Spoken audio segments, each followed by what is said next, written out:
and welcome back.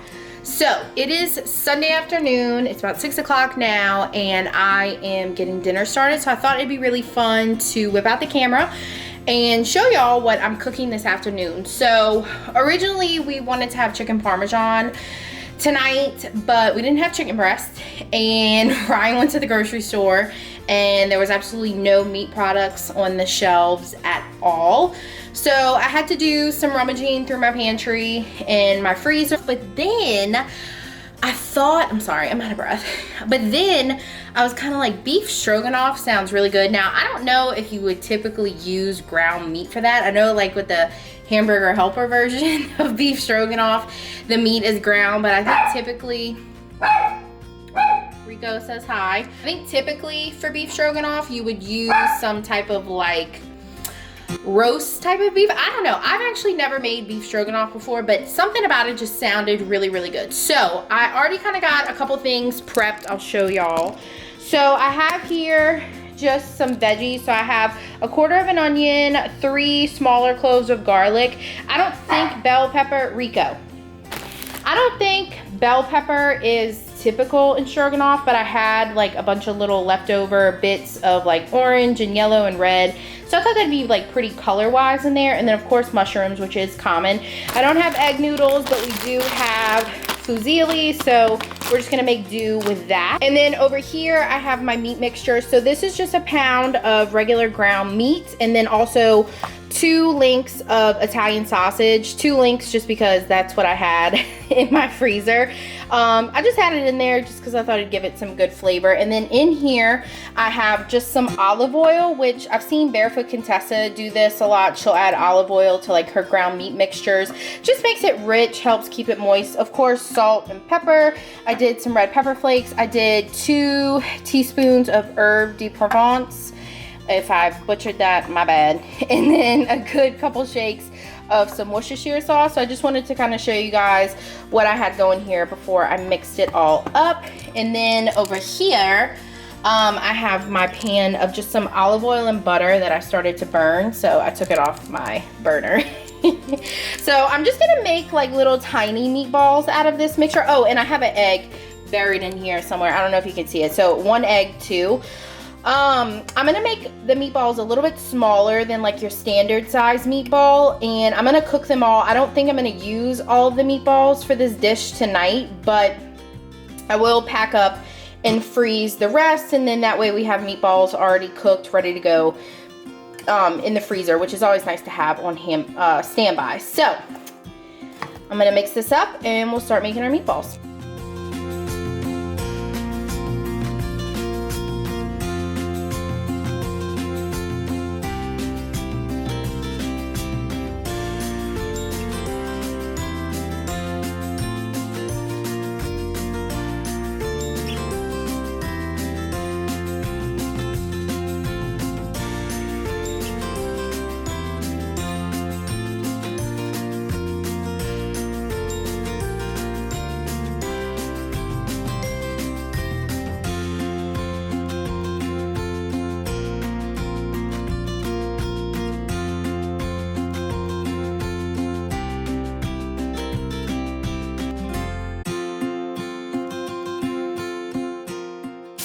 So as you guys saw, I just went ahead and took my meatballs. I had a lot of grease that had cooked out of the meatballs, so I went ahead and drained most of that out.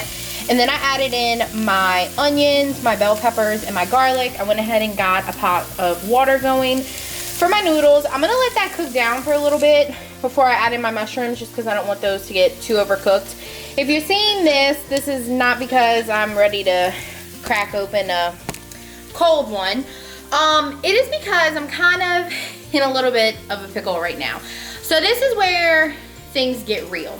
So the recipe that I'm kind of going off of, because I've never made this before, calls for white wine, beef broth, or stock.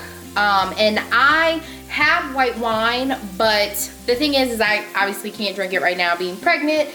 And Ryan is not much of a white wine drinker, so if I open the bottle, I would have to like keep finding ways to cook with it, which not that that would be that hard, but it's my good white wine. So I know they say you should cook with wine that you want to drink. Well, yes, that is true.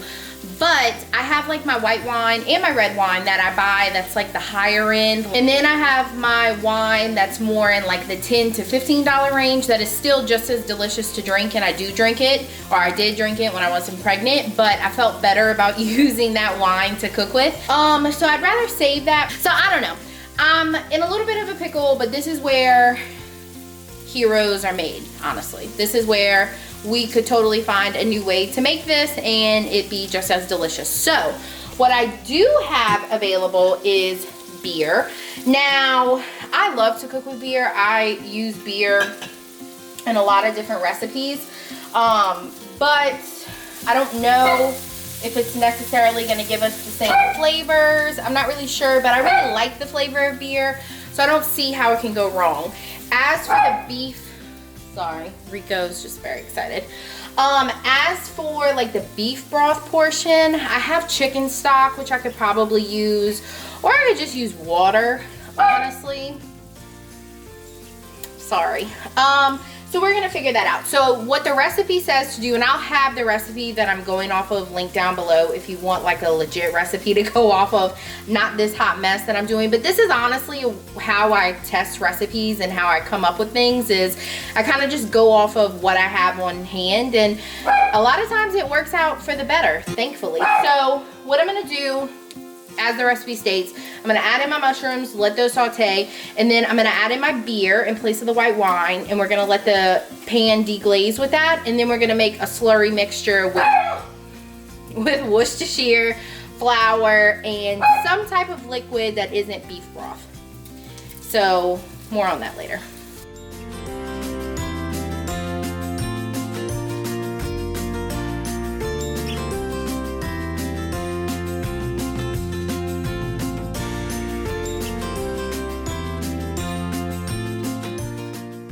Alright y'all, so this is kind of what I came up with. So instead of just using plain water, I actually stole about a cup and a half of the pasta water. I thought the pasta water would be a good liquid to use because it's got the starches from the pasta, which is gonna help add some richness and creaminess. And to that I added, so I had a cup and a half of liquid, and I added about 3 tablespoons of flour, and then I also added about a good tablespoon, probably closer to 2 tablespoons of Worcestershire sauce, and I just stirred it all up.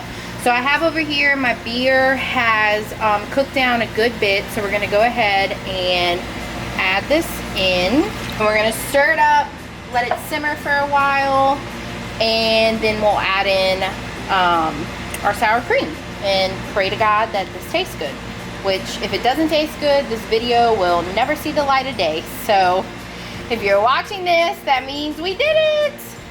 And it's already starting to thicken up really nicely. So I'm just gonna let this simmer on low, let my noodles finish cooking, get those drained, and then I'll catch y'all later. So this has been simmering now for about like 5 minutes. I went ahead and drained my pasta. I have it over here just off the heat, staying warm. I put a couple tablespoons of butter and some parsley back there because that's what we're gonna serve this over. So now I'm gonna go ahead and add in the creamy part of this stroganoff, and that is the sour cream. Calls for about a half a cup. You could also even use plain Greek yogurt if you wanted to, but sour cream is just what I have on hand. I have the little squeeze tube. I really don't feel like dirtying a half cup measure, so we're just gonna eyeball it, but I'd say that looks about like a half a cup. And I have my heat on really low, and we're just gonna stir this in. Before I drained my pasta, I did reserve a little bit more of the pasta water, just in case this gets a little too thick as it simmers and kind of cooks down. I can add some of that in, and it'll just, it won't water it down because, like I said, the starchiness in the pasta water helps keep it nice and creamy. But it'll help thin it out a little bit too. So that is in there. It looks really pretty. I'm gonna go ahead and add in my meatballs. Now, I didn't cook my meatballs all the way through, so I'm gonna go ahead and add in the meatballs. And we're just gonna let this simmer covered for, I would say like 10-15 minutes. The meatballs are small, so they're not gonna take very long, but I just wanna make sure that they're cooked through all the way. And I'm not using all the meatballs that I made. The rest I'm just gonna freeze, which is fine because then if I have sauce or anything like that, gravy, I can just add them in and they'll finish cooking whenever I wanna make them again. Gently stir these in. Get them covered in the sauce. I don't want to break them up or anything. And then I'm going to keep my heat on low and I'm going to cover it and just let this simmer and finish cooking the meatballs, like I said, for about like 10-15 minutes. And then it'll be ready to eat.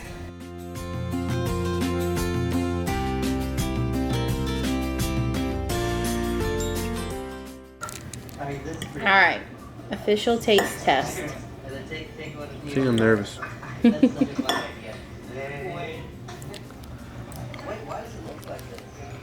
Sauce is okay? Perfect. Don't lie, because this isn't like traditional stroganoff, so we can't be telling these people that my recipe was good if it's not. It is very good. Peanut gallery over here. Try meatball. How's the meatball? Good? Rico, you want to try some? No. Ain't enough for him. So, good enough to share? You get an A.